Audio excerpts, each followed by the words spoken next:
उपराष्ट्रपति चुनाव के लिए आज मतदान है। संसद भवन में सुबह 10 बजे से वोटिंग शुरू हो चुकी है और जो शाम 5 बजे तक चलेगी और आज शाम को ही नतीजे यानी परिणाम भी आ जाएंगे। और देखिए, उपराष्ट्रपति चुनाव में एनडीए की तरफ से पश्चिम बंगाल के पूर्व राज्यपाल जगदीप धनखड़ और यूपीए उम्मीदवार मार्गरेट अलवा मैदान में है। और खास बात यह है कि ममता बनर्जी की पार्टी टीएमसी ने चुनाव में गैर हाजिर रहने का फैसला लिया है। तो 10 बज चुके हैं, मतदान प्रक्रिया शुरू और आज शाम 5 बजे तक ये मतदान चलेगा और आज ही परिणाम भी आ जाएंगे, यानी कि देश को नए राष्ट्रपति मिल जाएंगे, उपराष्ट्रपति मिल जाएंगे, माफ करिए। धनखड़ पर एनडीए का ये दांव और अलवा यूपीए की उम्मीदवार राष्ट्रपति पद पर जीती थी मुर्मू और यशवंत सिन्हा के में हार हुई थी और अब मुकाबला उपराष्ट्रपति के लिए है। एनडीए की तरफ से जगदीप धनखड़ और यूपीए की तरफ से मार्गरेट अलवा में टक्कर। और इस पर और अपडेट हासिल करने के लिए सीधा रुख करेंगे हमारे सहयोगी का। हिमांशु मिश्रा हमारे संवाददाता इस वक्त जुड़ चुके हैं। हिमांशु, आज का दिन काफी अहम, क्या अभी तैयारी, क्योंकि 10 बज चुके हैं और 10 बजे से मतदान शुरू होने वाली थी, क्या शुरू हो चुकी है? देखिए, बिल्कुल मतदान की प्रक्रिया जो है आशुतोष वो शुरू हो चुके हैं और खुद प्रधानमंत्री नरेंद्र मोदी जो है वो संसद भवन में पहुंच गए और अब से कुछ देर में जो है वो उपराष्ट्रपति के लिए मतदान करेंगे। आशुतोष, मैंने पहले भी बताया था कि भारतीय जनता पार्टी के सामने कोई चुनौती नहीं है उपराष्ट्रपति चुनाव में, क्योंकि 780 सांसदों को वोट करना है, क्योंकि उपराष्ट्रपति के चुनाव में लोकसभा और राज्यसभा के सांसद जो है वो वोट करते हैं। और ऐसे में अगर हम देखेंगे तो भारतीय जनता पार्टी के पास 394 सांसद हैं और मैजिक नंबर जो है वो उपराष्ट्रपति पद के चुनाव में वो 391 का है भारतीय जनता पार्टी और के पास। हिमांशु, तस्वीरें आ रही हैं, प्रधानमंत्री नरेंद्र मोदी मतदान के लिए आ चुके हैं। देखिए तस्वीरें, और ये अपने आप में काफी अहम, और ये तस्वीर आप देखिए जहां प्रधानमंत्री नरेंद्र मोदी अभी आपको नजर आ रहे हैं, प्रहलाद जोशी भी उनके साथ और तमाम जो मिनिस्टर्स हैं कैबिनेट, वो वहां पर उनकी उपस्थिति थी। मतदान के लिए पहुंच रहे हैं प्रधानमंत्री नरेंद्र मोदी। 10 बज चुके हैं और टाइम के देखिए बिल्कुल पंक्चुअल, बिल्कुल शुरुआत हो चुकी है। मतदान की प्रक्रिया जिस तरह से हमारे सहयोगी बता रहे हैं कि शुरू हो चुकी है। और देखिए ये कतार, जो तमाम देश के गणमान्य हैं, जो नेता हैं, वो वहां पर पहुंचे हुए हैं अपनी बारी का इंतजार। तो मतदान के लिए पहुंचे हुए हैं प्रधानमंत्री नरेंद्र मोदी और इस बीच जो तमाम सांसद हैं वो वहां पर पहुंचे हुए हैं, विधायक। और ये जो 780 वोट का एक्शन है आज देखना होगा, क्योंकि आज शक्ति परीक्षण है, देश को नए उपराष्ट्रपति मिलने वाले हैं। और अब से थोड़ी देर के पहले प्रधानमंत्री नरेंद्र मोदी की यहां पर एंट्री हुई है और वो जो तस्वीर आप देख रहे हैं, देखिए हाथ हिलाकर और नमस्कार करके सभी का अभिवादन स्वीकार करते हुए। और ये तस्वीर, क्योंकि उपराष्ट्रपति चुनाव में आज जगदीप धनखड़ वर्सेस मार्गरेट अलवा, यानी एनडीए वर्सेस यूपीए का ये मुकाबला।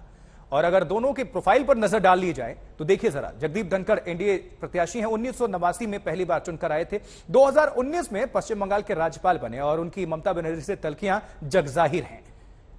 और इस बीच धनखड़ की समर्थक पार्टियों की बात कर ले तो भारतीय जनता पार्टी है ही, जेडीयू, बीजेडी, वाईएसआरपी, बीएसपी और कुल 770 वोट हैं। लेकिन समीकरण को थोड़ा हम समझने के लिए हिमांशु का रुख करते हैं। हिमांशु हमारे सहयोगी लगातार जुड़े हुए हैं। हिमांशु, कौन सी पार्टी का किस तरफ स्टैंड है, जरा ये भी बता दीजिए। चाहे आम आदमी पार्टी हो, समाजवादी पार्टी हो, टीएमसी हो, सबकी स्थिति अभी क्या है? देखिए, बिल्कुल एनडीए तो एकजुट है, साथ ही साथ जो है YSR Congress, BJD, TDP, Shivsena, Akali Dal और बीएसपी, वो एनडीए के जो उम्मीदवार हैं जगदीप धनखड़, उनको वोट करने जा रहे हैं। तो एक तरीके से कहा जा सकता है कि 391 वोट जो है वो जगदीप धनखड़ को चाहिए चुनाव जीतने के लिए, और उनके पास जो नंबर है वो 528 नंबर हो रहे हैं आशुतोष, मतलब कहीं हिसाब से देखा जाए। और उसमें बहुत से छोटे छोटे दल भी हैं, नॉर्थ ईस्ट के जो है नागा पीपल फ्रंट है, साथ ही साथ नेशनल पीपल पार्टी है, जो सांगमा की पार्टी है, सिक्किम डेमोक्रेटिक फ्रंट है, ये वो छोटे छोटे दल हैं जो समर्थन दे रहे हैं। तो इन सब के अगर हम लोग देखा जाए, इन सबको जोड़कर देखा जाए तो 528 वोट जो है 780 वोट्स में से भारतीय जनता पार्टी के पास है। तो एक तरीके से जगदीप धनखड़ जो है ये कहा जा सकता है कि अगले उपराष्ट्रपति बनने जा रहे हैं। मार्गरेट अलवा जो है, उनको चुनाव में जब उम्मीदवार बनाया गया था तब उनको मालूम था कि उनको हारना है अंक गणित के हिसाब से देखा जाए। लेकिन दूसरी चीज एक और है आशुतोष, देश के पहले ओबीसी उपराष्ट्रपति बनने जा रहे हैं जगदीप धनखड़। और मैं आपको एक रोचक जानकारी दे देता हूं कि राष्ट्रपति की जो सैलरी होती है वो 5 लाख होती है उपराष्ट्रपति क्योंकि देश के अंदर दूसरे सर्वाधिक जो है महत्वपूर्ण पोस्ट पर होते हैं, लेकिन उनकी सैलरी नहीं होती है। उनकी सैलरी जो है वो राज्यसभा के सभापति के नाते उनको 4 लाख रुपए मिलती है, उपराष्ट्रपति के नाते उनको सैलरी नहीं होती है। एक तरीके से जो है राज्यसभा के जो चेयरमैन हैं वो उपराष्ट्रपति होते हैं। अब हम दूसरी चीज और समझ लें कि ममता बनर्जी इस पूरे चुनाव में अपने आप को उन्होंने दूर रखा है। उनकी पार्टी के जो नहीं तो इसको लेकर किस पर फर्क जाएगा, क्योंकि उनके पास 36 सांसद थे, 23 लोकसभा से और 13 राज्यसभा से। फर्क किस पर मैं ये कहूं कि पूरा विपक्ष एकजुट हो जाता, YSR, TDP, Akali Dal, Mamata Banerjee, BJD, अगर ये भी मार्गरेट अल्वा के पक्ष में वोट करते तब भी भारतीय जनता पार्टी का जो उम्मीदवार है वो आराम से जीत जाता। उसमें एनडीए के सहयोगी दलों को अगर हम नहीं भी जोड़े तब भी भारतीय जनता पार्टी अकेले दम पर ये चुनाव जीत सकती थी। ये तो विपक्ष की तरफ से मार्गरेट अल्वा को जो है वो एक सिंबॉलिक तौर पर उतारा गया, क्योंकि विपक्ष ये नहीं चाहता था कि किसी तरीके का वॉकओवर जो है वो एनडीए के उम्मीदवार को मिले, और इसीलिए मार्गरेट अल्वा का नाम जो है शरद पवार की तरफ से आ गया है। उसके बाद कांग्रेस ने उनको उम्मीदवार बनाया। मतलब एक तरह से आंकड़ों को, समीकरण को, अंकगणित को देखते हुए ये सब कुछ कह सकते हैं कि मात्र एक औपचारिकता भर है और आदेश को उपराष्ट्रपति मिल जाएंगे। मिलन, आपके पास अभी क्या स्थिति है, किस तरह की अभी तस्वीरें निकल कर आ रही हैं, क्या गतिविधि आसपास? देखिए, अगर बात करें तो कल जिस तरीके से प्रदर्शन हुआ उसके बाद तो हम कांग्रेस पार्टी के मुख्यालय के पास हैं, लेकिन मार्गरेट अल्वा की जैसे आप लोग बात कर रहे हैं, हिमांशु जी भी कह रहे हैं 26% वोट उनका एक्सपेक्टेड है इस वाइस प्रेसिडेंशियल इलेक्शन में। लेकिन जो पार्टीज हैं जिन्होंने उनको सपोर्ट दिया है, जैसे कि हिमांशु जी ने बताया, शरद पवार की एनसीपी भी उनको सपोर्ट दे रही है, एमके स्टालिन की पार्टी भी डीएमके उनको सपोर्ट दे रही है, लालू यादव की राष्ट्रीय जनता भी सपोर्ट दे रही है। तो एक वॉकओवर ना मिल पाए जगदीप धनखड़ को, जैसे हिमांशु जी बता रहे थे कि एक आसानी उनके लिए हो सकती है, क्योंकि उनका जो वोट शेयर प्रोजेक्टेड है आशुतोष, वो 70% से ज्यादा प्रोजेक्टेड है और मार्गरेट अल्वा का हम 26% देख सकते हैं। तो बहुत ही अंतर होगा वोट में। क्या इसमें क्रॉस वोटिंग होगी? जिस तरीके से हमने देखा कि राष्ट्रपति चुनाव में क्रॉस वोटिंग हुई थी, बीजेपी की तरफ से कहा गया कि कई लोगों ने 17 से ज्यादा क्रॉस वोट हुए थे मेंबर्स ऑफ पार्लियामेंट की तरफ से श्रीमती द्रौपदी मुर्मू जी के लिए। तो क्या इस वक्त ऐसा हो सकता है? ये भी अपने आप में एक बड़ा सवाल होगा। लेकिन क्योंकि कांग्रेस चाहती थी या फिर विपक्षी पार्टियां चाहती थी कि एक कैंडिडेट जगदीप धनखड़ जी के सामने खड़ा किया जाए, इसलिए मार्गरेट अल्वा को खड़ा किया गया। और इस बीच काफी मीटिंग्स भी हुई। पिछले 2-3 दिनों से आप देखेंगे कि लगातार मार्गरेट अल्वा सबसे संपर्क में रही हैं। लेकिन आज देखना यह होगा जैसे ही वोटिंग शुरू होती है कि अंत में 7:30 बजे रिजल्ट्स किसकी तरफ होंगे। आशुतोष जी, मिलन, आप बने रहे हमारे साथ। और इस वक्त ये जो तस्वीर देख रहे हैं, प्रधानमंत्री नरेंद्र मोदी पहुंच गए हैं मतदान करने के लिए, और ये तस्वीरें आप देख पा रहे हैं क्योंकि काफी अहम दिन, खास दिन देश के लिए, क्योंकि अब राष्ट्रपति के बाद उपराष्ट्रपति की बारी है और आज देश को नए उपराष्ट्रपति मिलने जा रहे हैं और इसके लिए ये पूरा रस्साकशी शुरू हो चुकी है। हिमांशु हमारे सहयोगी लगातार जुड़े हुए हैं। हिमांशु, जिस तरह से मिलन बता रही थी क्रॉस वोटिंग की संभावना है, पिछली बार भी हमने राष्ट्रपति चुनाव में देखा था कि क्रॉस वोटिंग हुई थी, इस बार भी क्या कुछ माना जाए कि क्रॉस वोटिंग होगी जरूर?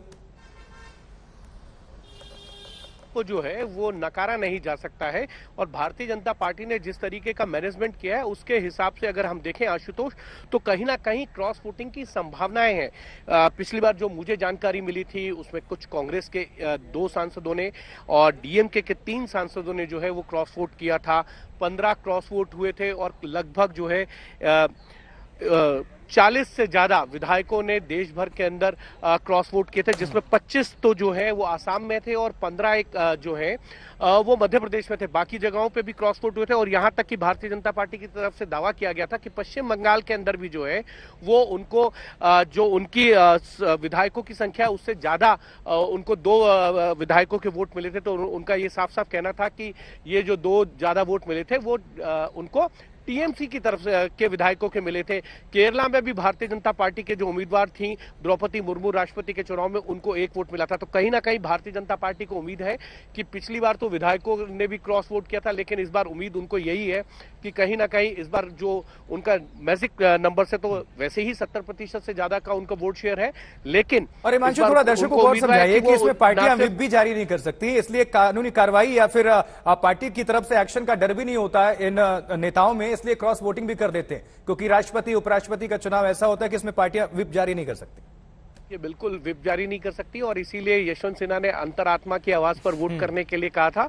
और मार्गरेट अल्वा भी जो है लगातार न सिर्फ विपक्ष के नेताओं के साथ बल्कि सत्ता पक्ष के जो सांसद हैं या उनकी सहयोगी पार्टियां हैं उनके साथ भी लगातार संपर्क कर रही हैं, और वो ये कह रही थी कि उनके पक्ष में वोट करें। तो मुझे अगर चुनाव के अंगणित को देखें तो कहीं भी ये नहीं लगता कि मार्गरेट अल्वा जो है वो किसी तरीके से लड़ाई के अंदर है, क्योंकि जो वोट शेयर है वो बहुत ज्यादा अधिक है। और मैंने पहले भी आपको बताया कि भारतीय जनता पार्टी अकेले दम पर जो है उपराष्ट्रपति का चुनाव जीत सकती है, उनको एनडीए के सहयोगी दलों की भी जरूरत नहीं पड़ेगी। लेकिन बड़ी चीज यही है कि अंतरात्मा की आवाज पर ये जो वोट है ना, ये विप पर नहीं होता, ये अंतरात्मा की आवाज पर जो है सांसद वोट करते हैं।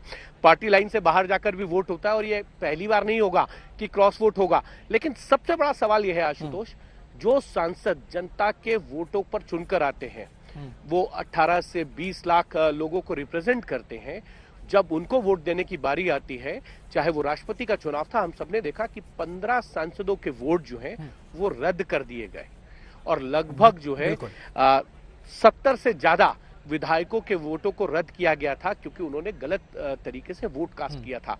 तो कहीं ना कहीं इसीलिए भारतीय जनता पार्टी को ये बहुत अंदर से लगता है कि एक भी वोट खराब नहीं होना चाहिए, और इसीलिए कल उन्होंने अपने सभी सांसदों की एक बैठक बुलाई थी। उसमें एक तरीके से डेमो दिया था कि किस तरीके से आपको वोट करना है। राष्ट्रपति के चुनाव से पहले भी भारतीय जनता पार्टी ने इसी तरीके से अपने सांसदों की बैठक बुलाई थी।